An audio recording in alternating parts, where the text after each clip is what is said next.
Hey brothers and sisters, Brandon with Pillars Ministries. I just wanted to get on here real quick and talk about a question that was given to me on TikTok today. Why are men left out of the church's mental health conversations? You know what? Great question. Let's talk about it. Men are complicated. We like to compartmentalize, and we don't want to appear weak or soft or anything like that. We want to appear masculine, and the view of masculinity nowadays is warped. It's twisted. If you look at Jesus, that's true masculinity. Like if you read the New Testament, that's how we should live. We should live like Jesus did, with the same attributes and characteristics to be better men. But we do this. We do not talk about it in church, and it's a problem.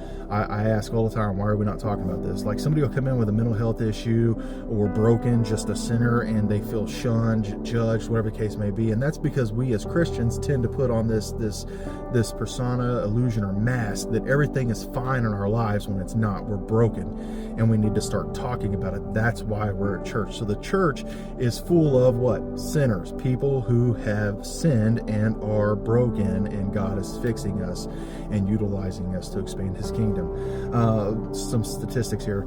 Did you know that 3 out of 5 men are more likely, men are 3 times more likely to cause self-harm to the point of death? And then 50% of men who know that they have mental illness do not talk about it. And there's a reason for that. Because we don't want to look weak. We don't want to look weak. Guys, we're not going to look weak. We have to start talking about it. Acknowledge you have a problem. Find somebody you love and trust, and open up to them. And I know it's easier said than done, right? Churches often like to focus on the spiritual solutions rather than the secular solutions. Intertwine the two. That's what we do. That's what another ministry does that I know of. Intertwine the two. I have volunteer pro bono counselor, therapist, psychologists that all work with us, and I'm a certified counselor as well. I counsel guys as well. So it just helps us to not neglect men's mental health or women's mental health, right? Culture norms nowadays do push us to appear strong because the masculinity view is twisted. Masculinity is Jesus Christ. That's what we're supposed to live by, those characteristics and attributes. Not this nonsense of being all muscular and ripped and tattooed and long hair and a beard and hunting every day and killing a bear with your teeth. I don't care what it is. That's all fine and dandy. Great. You want to do that, do that. No, I'm not being negative or calling you out. What I'm saying is that is not what masculinity is. I've seen the smallest, most nerdiest guy in the church be the most masculine man in the room. Sometimes they just need to show up and be a man. And there are some guys that are like me that just can't do it. I know I wasn't doing it for a long time. There you got the group in church that's this faith driven. Well, you don't have enough faith, you're not praying hard enough. That's not the case. Sometimes people just need some professional help, and it's outside of the realm of the pastor or just a certified counselor like me.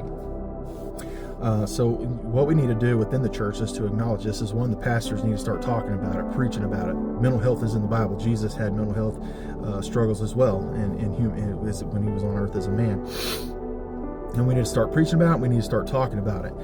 Then we need to create a safe place for discussions to take place. And we are testing this kind of in our church. There was a men's group that is no longer there. We'll get it back up and running. The women's successful, but it's always like that. Men are a little bit harder. Men need to stop hiding in this so-called fake masculinity, and all they want to talk about is work and hunting and fishing and stuff, and that's great.